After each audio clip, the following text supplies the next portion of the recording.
What up, perps? Kid Copious back in effect. Purple State Party. You know what we're doing here? We're repping America, the center, and good old fashioned sense. Big shout out to all of you who are out there just grinding away, man. You know, that's who I want to represent, man. I don't give a shit about that upper 1% really. You know, they've got their shit together. Congratulations. Good on you. I don't hold anything against you, but I'm more about the working people, the people out there who every little dime matters. You know what I think it was Franklin said. A nickel saved is a nickel earned. It used to be a penny, but Trump got rid of that penny. Anyhow, let's kick this baby off. So, if you haven't seen it, take a look at the pictures. Kid Rock appears with Donald Trump in Oval Office as POTUS signs executive order on concert ticket reselling. It's something near and dear to my heart. I go to a lot of concerts. I'm really fortunate that I still go with my 20-year-old daughter and her fiance. We've got lots of shows coming up. OK Go, AWOL Nation, Oxymorons, Weird Al Yankovic. But anyhow, so Trump was signing an executive order that to address high concert ticket prices. It aims to enforce transparency, limit bot-based scalping. Let me tell you something about that. They got the little bots out there that buy up all the tickets, and the ticket agents have it, and they bump the prices up. And that's not to say that they're the only ones doing it, because at a recent concert, I forgot which one it was, I believe it was through Live Nation, they had early access, and the prices were just jacked through the roof. Concerts are a place, especially for young people, to express themselves, to connect with the community. I've seen a lot of beautiful scenes between two human beings. Whether it's, male, female, female, female, male, male, I don't really give a shit. I just love seeing love. And these people just, hearing their music, being connected to that band, being connected to that community. So many of the shows I go to, there's people handing out beaded necklaces, bracelets and stuff like that. Honestly, when the secondary ticket market takes over, it's only for like rich people. And a lot of times it's for people just to get that Facebook, Instagram cred, that TikTok cred. They're just there, oh, look at me here, I'm here at 21 Pilots, They know a few of the songs off the radio, but they don't know the deep cuts. They're not connected to the band. It's not a religious experience to them. And that's how it is, man. Literally it feels like a religious experience. I mean, talk about a religious experience. A couple of years ago, I saw Snow Patrol at a cathedral. Man, that was crazy. But I do an office building, and in one of the suites is just banks of computers, and they're buying them up. One of the things they point out in this article from Newsweek is that Trump's ticket scalping executive order echoes Biden-era push against junk fees and monopolies. And that's kind of what we see. I would like to see something change about this market. I understand as somebody who deals in eBay and collectibles, I understand you buy something and you want to make a profit off of it. And I don't have a problem with that until it gets into concert tickets where you're sort of denying people access. Man, whatever. I hope something happens. I hope that we can get this under control, because quite frankly, it's ridiculous. A good example for that was when we went to 21 Pilots. We were fortunate enough to get floor seats, right? And we took myself, my wife, my daughter, and her fiance. There's 4 of us. And the price that we paid for all 4 of those tickets was what the cost of one ticket was after the brokers got a hold of it. So it is out of order. Kid Rock, man, he looked kind of the fool. I brought this up because this next article here, it's from the Yahoo comment sections. And sometimes, that's where you really you get to the meat of the matter. That's where you really see the purple in people, is in the comment section, where you have unhinged people. But anyhow, this person, Bang here, was talking about the Tesla burnings. And he said the stated purpose of this violent attacks by liberals is to make people afraid to drive or own a Tesla. When your purpose is to instill social fear through violence, that is the very definition of terrorism. By the liberals' own words, if you don't condemn it, you condone it. Silence is violence.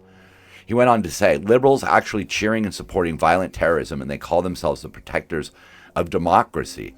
And what are they protesting? We want government waste. We demand massive government debt. We need government fraud.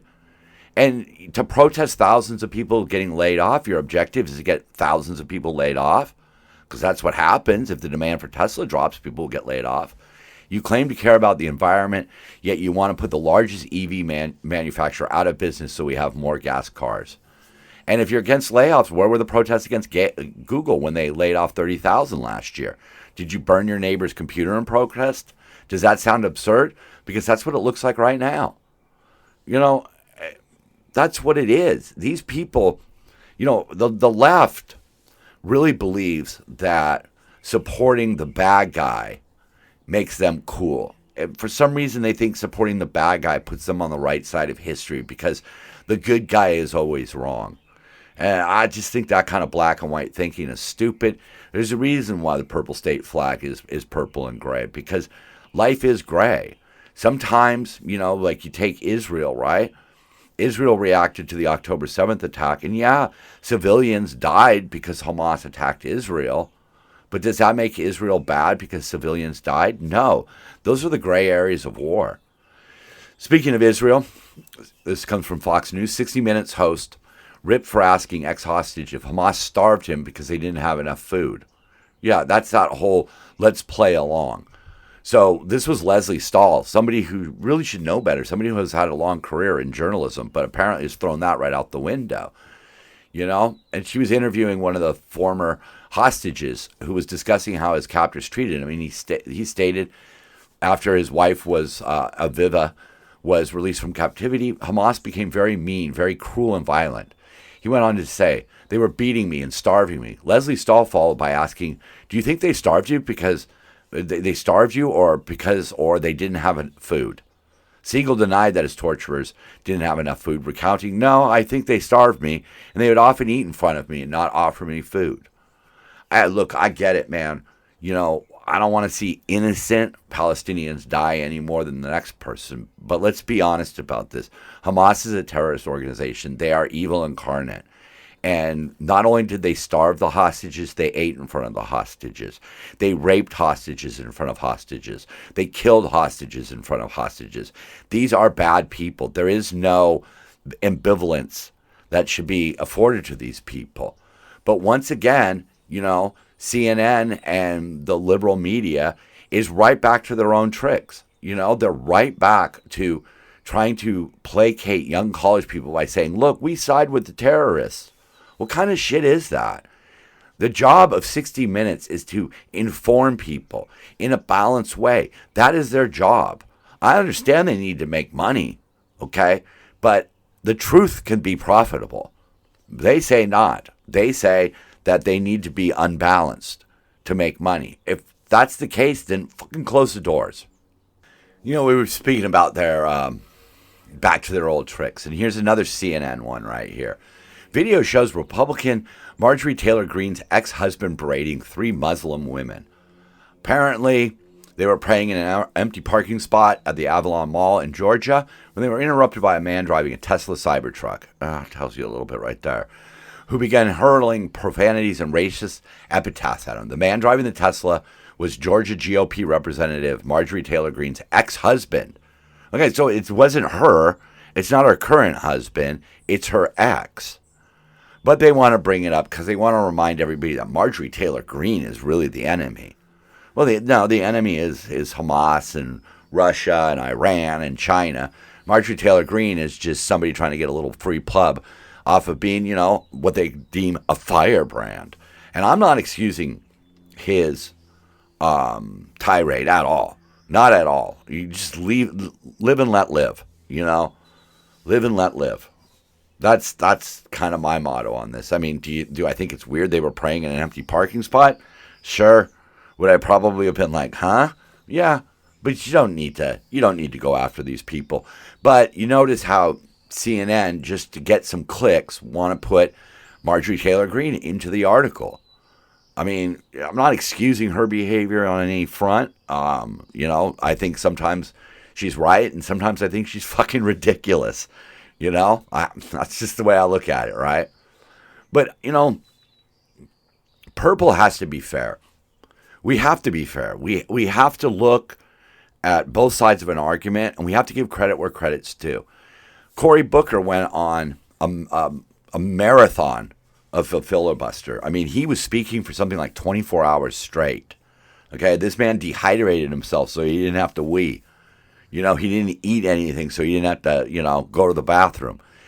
But the best part about it is that he broke the record. Okay? He broke the record. The old record was from Strom Thurmond. Older people in the audience, they might remember this guy.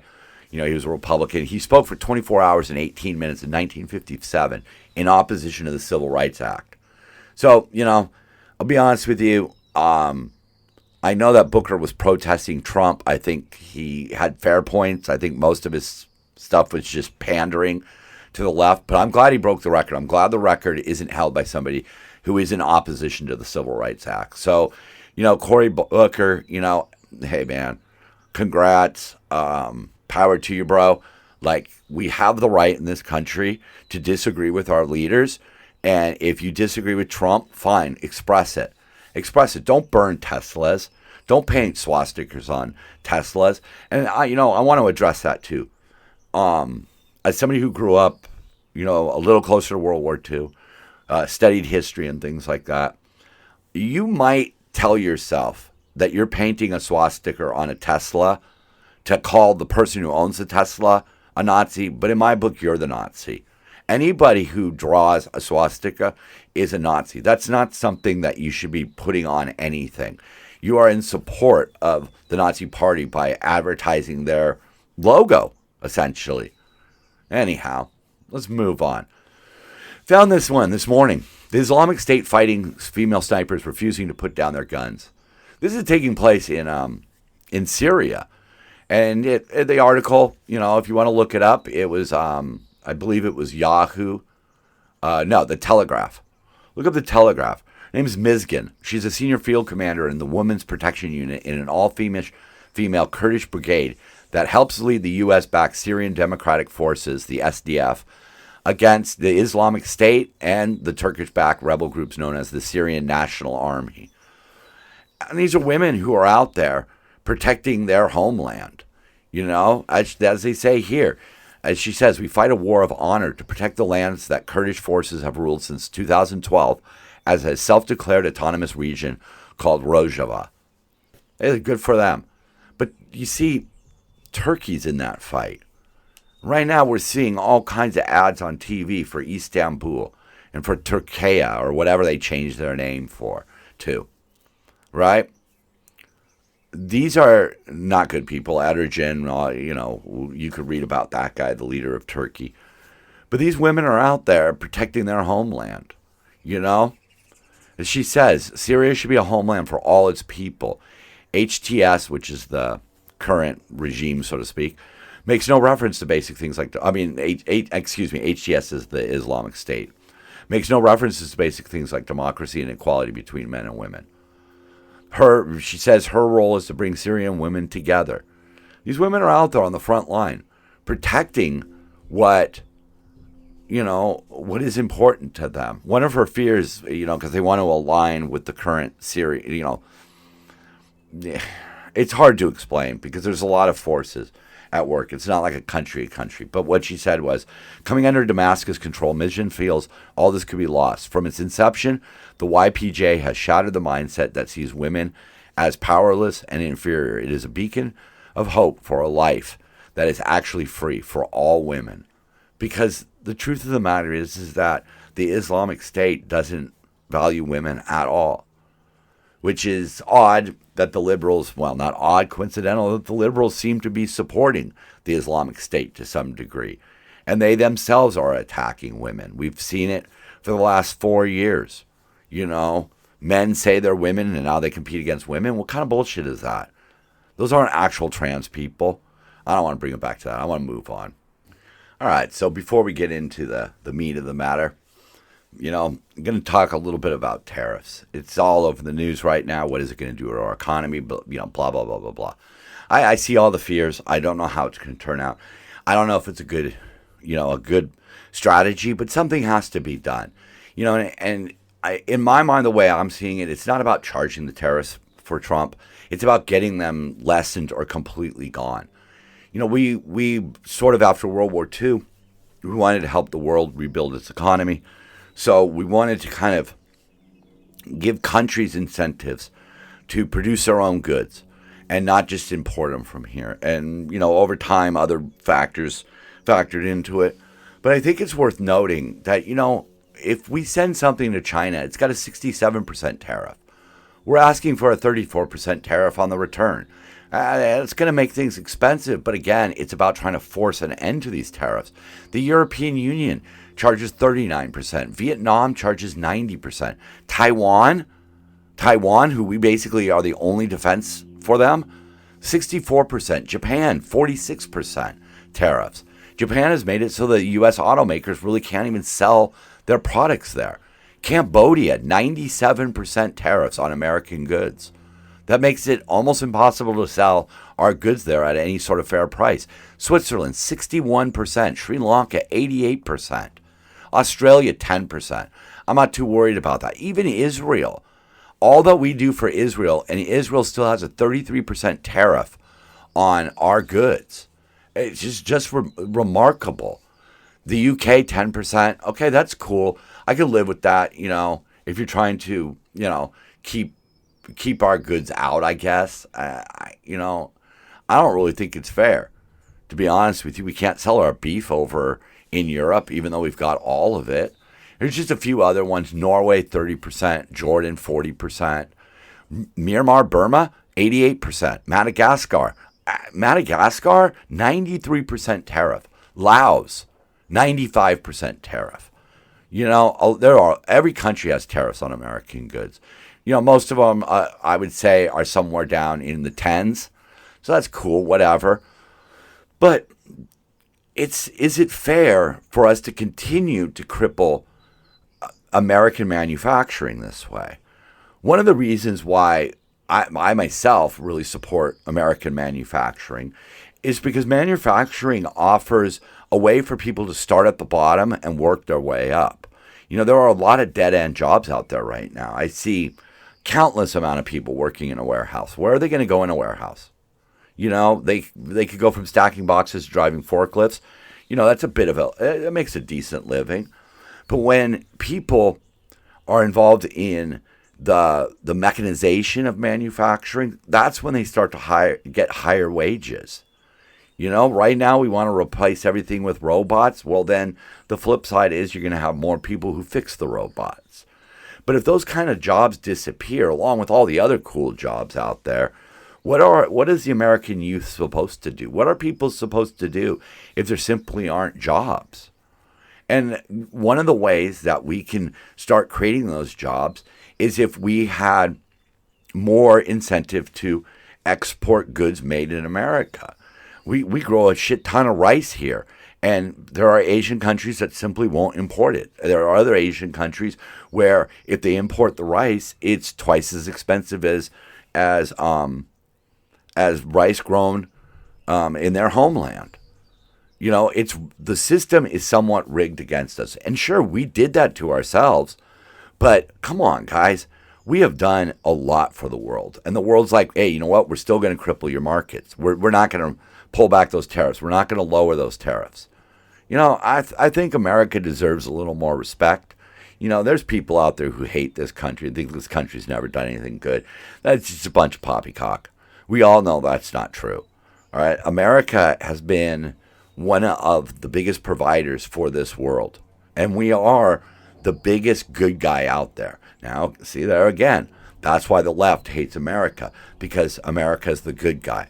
And we're not perfect. Hey, most good heroes are not perfect. All right, so moving into the letter F. I think the most important word, I guess, that starts with an F is family. Family is the backbone of a good society. A shout out to all the moms and dads who are putting in the hard work, who go every day, who scrub the toilets, who drive the forklifts, to put food on the table to make a better life for their children. Think about all the kids who are living on the streets right now that are there because of abuse or because they were rejected for whatever choice they made in life. Think about all the absentee fathers out there. and look at the product that yields. And then look at the people who come from good homes. Family is super important. And, family is not the people who you're related to through your DNA. And I say that because I'm adopted. My mom was something like 18, living in East Los Angeles. My dad was right around the same age. More than likely, he disappeared in the Vietnam conflict. I got lucky. I hit the lottery. I was adopted by 2 school teachers in a really nice suburb. They were able, through family, money, and investments and stuff, to build a really nice life for me and to set me up and instill values in me. I met a girl in 1989. We are still together. We've been married 30 plus years now. She helped me through the darkest days of my life. She helped me get through rehab, helped me get on track. And, she gave me my daughter, who's now 20 years old. And after 20 years on this planet, she still wants to hang out with me. And I'm so thankful for that, because so much in my life right now, the anime that I watch, the music I listen to, I play a lot of Minecraft. When I say a lot of Minecraft, there are days where I'll put in 6 hours and I build an entire world. And it's not done in the so-called easy creative mode where all the blocks are given to you. I have to go out and earn them. I'll spend 3 hours shoveling dirt, just to flatten out some land. But that all came from my daughter. And that's what family gives you. Family gives you that next generation that keeps you young, keeps you vital, keeps you plugged in. And, you got to hug your parents, man, because they put in a lot of work, man. I put in a lot of work. I got bonuses at work, right? And I immediately disperse my bonus among my daughter and my wife, because to me, the greatest feeling I have is making somebody else happy, making somebody else, a little bit richer, whether spiritually or financially. But that's one of the things that we overlook in this country. It gets mentioned every now and then, but kind of shoved to the side. The need for a good, strong family unit. It ain't easy. It's not easy. I mean, when my daughter was born, I basically said, my life is over. It's hers now. That's a hard choice to make, especially for men. But, that's what makes our society. The better our family structure is, the better our society can be. We can instill the values. We can learn. It goes both ways. We teach our children, and then at some point, we got to let our children teach us. And that's one of the things I always tell the new parents, and I'll give a good story really quick here. A lot of people who know me have heard this story, but one day I walked in and my daughter was playing an obscure Pink Floyd song on the guitar. And I said, why are you playing that? And she said, well, I'm doing the whole album live on Discord. And that was the day that I stopped introducing her to my music and started listening to her music. And since then, man, we go to concerts all the time. Some of our best memories are in different little clubs and stadiums. I want to trade that for the world. And I'm telling you right now, if you're out there listening to this and you have kids already, or you're getting ready to have kids, man, find that time to be with them, to listen to them. Don't worry about passing on your generation's music and television shows and movies. Embrace what they have. Embrace what they're listening to. Get closer to them. Learn the lingo. Learn the lyrics to the song so you can talk. And sure, a lot of times what I do is I take something that's modern and I equate it back to the past. And we discuss those things. And man, I'm telling you, man, listening to your kids will make you wiser than anything else out there. Okay? Family is fucking important. All right, our next F here, films. Lately you hear a lot of stuff about, like, for example, Snow White, right? We don't need messages in all of our films and TV. Sure, it's fine when they pop up. I was watching a murder mystery the other night. It was called Recipes for Love and Murder. It's set in South Africa. And it was about, one of the storylines, the B storylines, was about an ostrich farmer who was gay and how his family didn't accept him. And, bits and pieces of the episode were dedicated to him winning over his family. That's fine. There's nothing wrong with a good message. But when you lead with the message, that's what puts people off. To me, one of the funnest film series ever was the old James Bonds. Well, it was pure just fun. There was no agenda. A lot of it was very original. An original film that's out right now, Jojo Rabbit. I highly recommend it. Very original film. Not much of a message unless the message is Nazis were bad. But it was a fun movie, like Deadpool and Wolverine. It was a fun movie. It was written by people who had a passion. It wasn't just something that a studio churned out to try to win over the box office. And that's what I feel like what they're doing right now. They always say, people go to the movies to escape, when talking about the messaging in movies. They go to the movies to escape. But that's not an excuse for drab films, CGI films, remakes, reboots, and retreads. No fucking magic in that. There's no magic. In 007, Live and Let Die. Okay, great film. Highly recommend it. They jumped a boat off of a ramp, like it was jumping across like a road, and it did a barrel roll and landed. Some dude did that.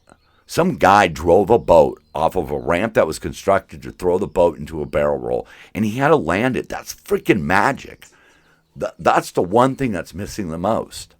My God, I can hear the squirrels outside really fighting right now. That's the magic that Hollywood has, I personally think, completely lost. You see it every now and then. I mentioned Jojo Rabbit and Deadpool Wolverine. Those are the only films that I've seen in the last couple of years that did anything for me. Most movies I don't even bother with anymore because they just look so CGI and atrocious, and the script is like the last thing they think about. But now, Amazon owns James Bond, and much like Disney, they want to craft a world of 007. The Moneypenny Diaries, that was a book that was written. I'm sure that's going to come out. Moneypenny was the secretary, for God's sakes, or the executive assistant, or whatever PC term we use now. Of course, they're going to do a young James Bond because there was already books written about that. And, I'm sure we're going to have a girl James Bond, which, again, you could just make a girl spy movie and call it something else. I think they already did that with Jennifer Garner. I think it was called Alias. And there's been others. But the thing about it is that James Bond died in the late 90s. James Bond was about political incorrectness. James Bond was about saying and doing things that just wouldn't fly anymore. And I've noticed that in especially the more recent James Bonds, where all of a sudden it's about gratuitous violence and extended fight scenes and CGI stunts. Man, I'll tell you, man, I fucking hate CGI, man. I watch a lot of old films, and I like trying to figure out how they pulled that stuff off. If you want to know how bad CGI is, go out and rent, however the hell we do it nowadays, the behind-the-scenes look at Alice in Wonderland with Johnny Depp. And you'll see a scene where everybody's wearing green cloaks, and they're acting on this blank soundstage where everything's green. Even the costumes were CGI'd. Can you imagine that? That's where we've gotten to. I'm sorry. Computers don't have a soul. They just don't. And when you make something in a computer, you're going to have to work really hard to instill love and soul in it. Like they always say, about home cooking, man. You can taste the love. It's the same thing with films, man. When people are just letting a computer generate a film, who cares? Who gives a shit? It better be really, really good. I mean, I know they use CGI in Wolverine, Deadpool, Wolverine, however you want to say it. I know there was CGI in there. But that movie wasn't held up by the CGI. That movie was held up by one of the most iconic fight scenes ever, where Wolverine and Deadpool duke it out in a Honda Odyssey minivan. Man, that was just the music that they put behind every fight scene. Man, there was magic, there was passion, there was love. And that's why the film industry's dying. At least that's my point, my kind of take on it. So, one thing that I've learned in my life is you can't always convince other people of your whatever goal, your objective. Sometimes you just have to take it on yourself. And one of the ones that I've taken on recently is French Bulldogs. Okay? I don't look at pictures of them. I don't go, "Ooh, what a cute dog," when I see them out in public, because I realize the truth. This was centuries, hundreds of years of breeding to tailor the French Bulldog's specific look have caused the breed to develop many inherent health problems. Right? These are dogs that are prone to breathing, spinal, eye, and skin condition.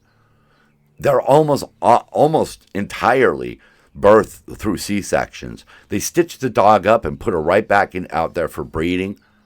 This is a very gross practice. It's the same way with pugs. I love pugs, but these things are being bred to be inherently bad. If you want a dog, get a mixed breed. Mixed breeds usually don't have the problems. But French Bulldogs, man, I've taken a stand against it. I don't like them. And I just want people to know that when you're paying like upwards of $1,000, $1,500 for these puppies, you are inheriting somewhere in the neighborhood of $11,000 to $12,000 in vet bills. I read the comment sections on a bunch of these posts about the problem with Frenchies and blah, blah, blah, blah, blah. And people who own them, over $10,000 in medical bills to keep these dogs going. What's the fucking point? What's the point? But it speaks to our society that we like the glitz and the glamour. We're willing to sell out just to fucking look like we're cooler. I don't get it, man. I don't get it at all. So stop it. All right, so our final F, flag. Pledge allegiance to the flag of the United States of America and to the republic for which it stands, one nation, under God, indivisible, with liberty and justice for all. You notice what it doesn't say? It doesn't say, I pledge allegiance to the Republican Party. I pledge allegiance to the Democrat Party, the Libertarian Party, the Green Party. It's a pledge to Team America. Republicans and Democrats, you both go fuck yourselves as far as I'm concerned. You're both so far off base. The average voter is, on one side, they're just batshit crazy. The other side, they're batshit racist, homophobic. I don't like those parts of either one of those parties. Both of them can fuck off. I'm Kid Copious. I'm Purple State Party, and so are you. Love one another. Look at both sides. Keep grinding. And for God's sakes, when the chips are down, dance it out. Come on.